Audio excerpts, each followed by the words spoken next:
తెలుగుదేశం పార్టీలోనే కాకుండా అధికార కూటమిలోనే కాకుండా రాష్ట్ర రాజకీయాల్లో కూడా ఆసక్తిగా గమనిస్తున్నటువంటి అంశం తిరువూరు టీడీపీ ఎమ్మెల్యే కొలికపూడి శ్రీనివాసరావు గారికి వర్సెస్ అదే పార్టీలో ఉన్నటువంటి ఆ పార్టీని ఓన్ చేసుకునే ఒక ప్రధానమైన సామాజిక వర్గం డామినేట్ చేసే ఒక వర్గానికి ఫస్ట్ నుంచి ఫైట్ జరుగుతూ ఉంది యాక్చువల్గా. అండ్ కొలికపూడి గారికి అటువైపుకు. బట్ ఇంట్రెస్టింగ్గా కొలికపూడి గారికి వ్యతిరేకంగానే టీడీపీ మీడియా ఉంది, టీడీపీ పెద్దలు ఉన్నారు, అందరూ కూడా ఆయనకు వ్యతిరేకంగానే ఉన్నారు, సుస్పష్టం కనిపిస్తూ ఉంది. ఈ క్రమంలో తాను 48 గంటలు రాజీనామా చేస్తా, మహిళలతో అసభ్యంగా ప్రవర్తించిన వ్యక్తి మీద చర్యలు తీసుకోకపోతే అనే డెడ్లైన్ విధించిన తర్వాత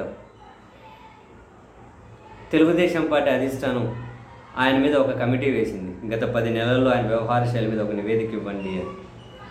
కొలికపూడి గారు ఏ వర్గాన్ని అయితే బేసిక్గా జనరల్గా వ్యతిరేకిస్తూ ఉన్నారో ఆ వర్గంలో ఉన్న వాళ్ళతోటే ఒక కమిటీ, ఎంపీ, జిల్లా అధ్యక్షుడు, తిరువూరు నియోజకవర్గానికి సంబంధించినటువంటి ఇన్ఛార్జ్ బాధ్యులు.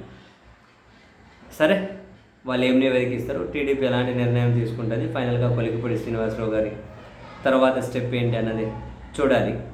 ఈ క్రమంలో అపార్ట్ ఫ్రమ్ దిస్, పాలన గురించి, ప్రభుత్వాల గురించి తాజాగా మీడియాతో మాట్లాడినటువంటి కొలికపూడి శ్రీనివాసరావు గారు ఒక మంచి మాట చెప్పారు. ఆ మాట కొలికపూడి గారు చెప్పినా, నేను చెప్పినా, మీరు చెప్పినా, ఆంధ్ర పౌరులు చెప్పినా, అమెరికా పౌరులు చెప్పినా, ఏ జెండా మోసే వాళ్ళు చెప్పినా, ఏ ఎజెండాను ఫాలో అయ్యే వాళ్ళు చెప్పినా, బాధ్యత గల పౌరులంటే అభినందించాలి. సీరియస్లీ. ఆయన ఏమన్నారు మీడియాతో మాట్లాడుతూ, నన్ను అంటున్నారు మా వాళ్ళు, జగన్మోహన్ రెడ్డి గారిని ఎందుకు విమర్శించావు, ఎందుకు తిట్టావు అని చెప్పి. మనం అధికారంలోకి వచ్చింది జగన్మోహన్ రెడ్డి గారి కంటే మంచి పరిపాలన అందిస్తాము అని. జగన్మోహన్ రెడ్డి గారిని తిట్టడం కోసం కాదు కదా అధికారంలోకి వచ్చింది, ఆయన కంటే మంచి పరిపాలన అందిస్తాము అని అధికారంలోకి వచ్చాం.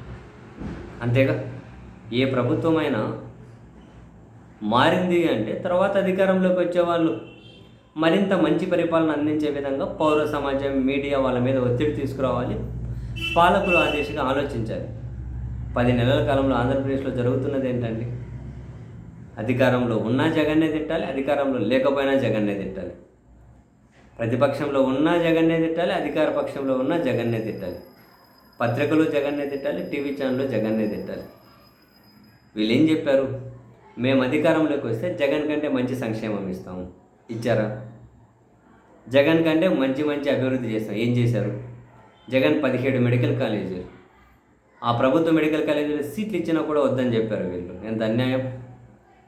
బీబీఎస్ సీట్లు రాక ఉక్రెయిన్కి వెళ్ళి, వేరే రాష్ట్రాలకు, వేరే దేశాలకు వెళ్ళి, రష్యాకి వెళ్ళి ఎంబీబీఎస్ చదువుకొని వచ్చి ఇక్కడికి వచ్చి నానా కష్టాలు పడుతూ ఉంటారు. ఎంబీబీఎస్ సీట్లు వద్దంటారా? ప్రభుత్వ మెడికల్ కాలేజీలను ప్రైవేట్ పరం చేసాక ఆ సీట్లే వద్దంటారా? ఇలా మాట్లాడుకుంటూ పోతే ఏం చేశారు? అంతకుమించి మెరుగైన పాలన ఏం చేస్తూ ఉన్నారు? అర్థవంతమైన చర్చ. టీడీపీ ఎమ్మెల్యే గారు కూడా ఒక అర్థవంతమైన మాట మాట్లాడారు. ఎవరైనా అంగీకరించాల్సినటువంటి పాయింట్ ఇది. ఏ బాధ్యత గల పౌరులైనా ఈ పాయింట్ చుట్టే చర్చ జరగాలి. ఇప్పుడు జగన్మోహన్ రెడ్డి గారికి చాలా సందర్భాల్లో మద్దతు ఎందుకు ఇచ్చాము ఎవరైనా అనంటే, ఎస్, పేద మధ్యతరగతి వర్గాల బతుకులు మార్చడం కోసం ఒక పాలకుడిగా పనిచేశారని. మీరు పనిచేయండి. మద్దతు ఎందుకు ఇయ్యరు? పౌర సమాజం ఇస్తారు. మీకనే తర్వాత జగన్ ఇంకా మంచిగా పాలిస్తారంటే ఆయన వైపు వెళ్తారు. చర్చ అది ఉండాలి. ఎవరిని అరెస్ట్ చేసినావు, ఎవరికి వేలు, ఎవరిని తిట్టినావు, ఎవరింటికి అర్ధరాత్రి పోలీసులు పంపించారు, రోజు లేచినప్పటి నుంచి జగన్ ఎన్ని రకాలుగా తిట్టచ్చు.